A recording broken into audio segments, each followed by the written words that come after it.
Catecismo de la Iglesia Católica. La caída de los ángeles. 391. Tras la elección desobediente de nuestros primeros padres, se halla una voz seductora, opuesta a Dios, Génesis 3, 1, 5, que por envidia los hace caer en la muerte, como dice Sabiduría 2. La Escritura y la tradición de la Iglesia ven en este ser un ángel caído, llamado Satanás o Diablo, como dice Juan 8 o Apocalipsis 12. La Iglesia enseña que primero fue un ángel bueno, creado por Dios. Diabolus enim et ali demones adeo quidem natura creati sunt boni, sed ipsi per se facti sunt mali. El diablo y los otros demonios fueron creados por Dios con una naturaleza buena, pero ellos se hicieron a sí mismos malos, dice el Concilio Cuarto de Letrán del año 1215. 392. La Escritura habla de un pecado de estos ángeles, en segunda de Pedro. Esta caída consiste en la elección libre de estos espíritus creados que rechazaron radical e irrevocablemente a Dios y su reino.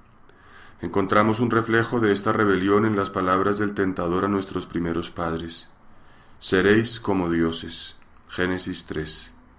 El diablo es pecador desde el principio, dice Primera de Juan 3. Padre de la mentira, dice Juan 8. 393.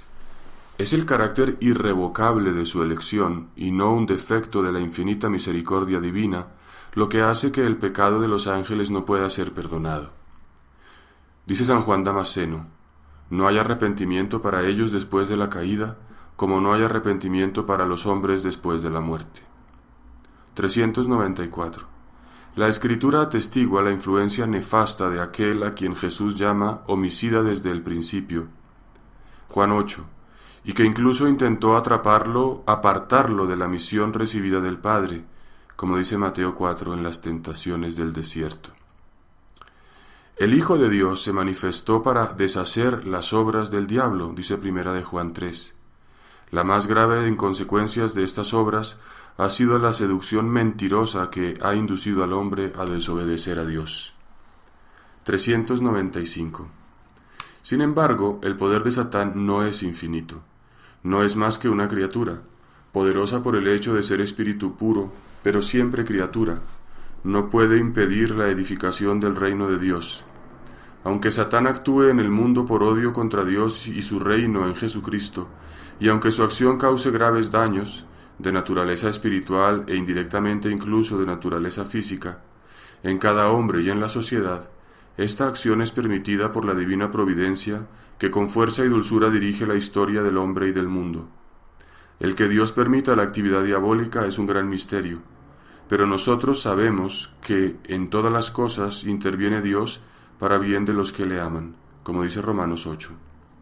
Tercero, el pecado original. La prueba de la libertad.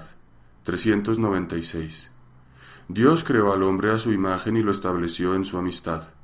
Criatura espiritual, el hombre no puede vivir esta amistad más que en la forma de libre sumisión a Dios. Esto es lo que expresa la prohibición hecha al hombre de comer del árbol del conocimiento del bien y del mal. Porque el día en que comieres de él, morirás, dice Génesis 2. El árbol del conocimiento del bien y del mal evoca simbólicamente el límite infranqueable que el hombre, en cuanto criatura, debe reconocer libremente y respetar con confianza. El hombre depende del Creador, está sometido a las leyes de la creación y a las normas morales que regulan el uso de la libertad.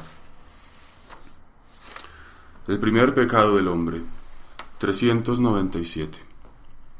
El hombre, tentado por el diablo, dejó morir en su corazón la confianza hacia su Creador, como dice Génesis 3, y abusando de su libertad desobedeció al mandato de Dios. En esto consistió el primer pecado del hombre, como dice Romanos 5.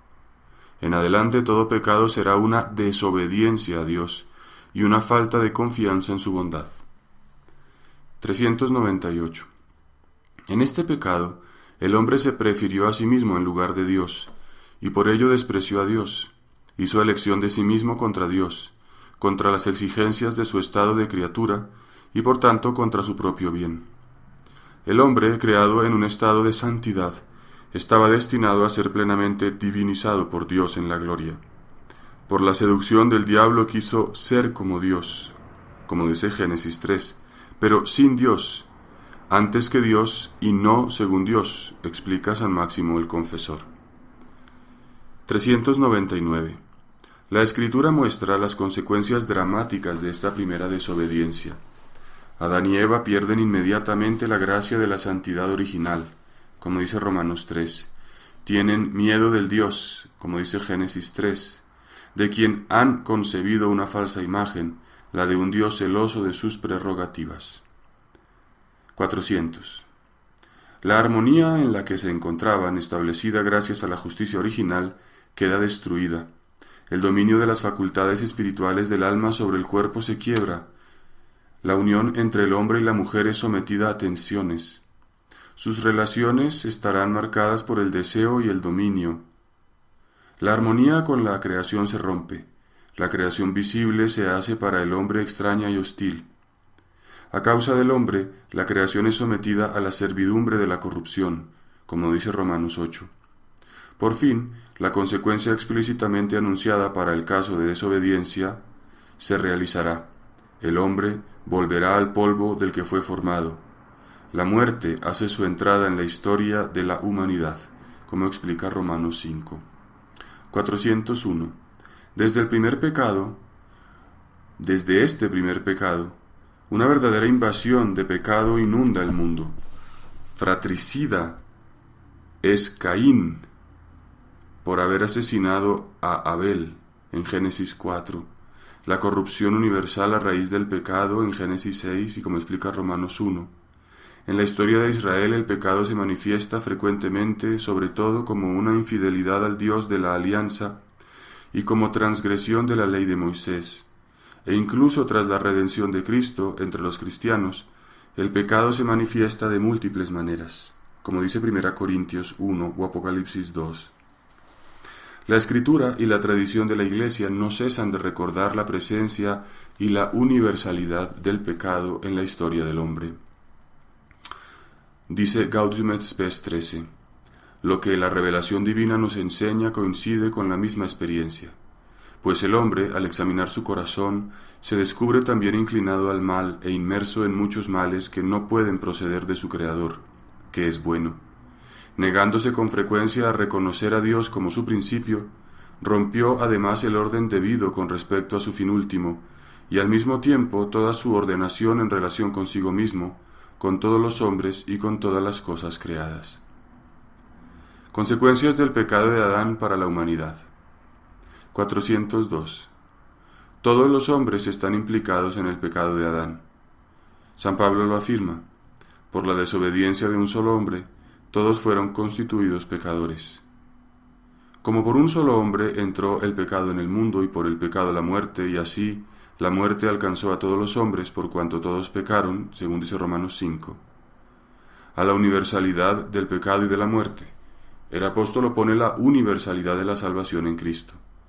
Como el delito de uno solo atrajo sobre todos los hombres la condenación, así también la obra de la justicia de uno solo, la de Cristo, procura a todos una justificación que da la vida, también en Romanos 5. 403.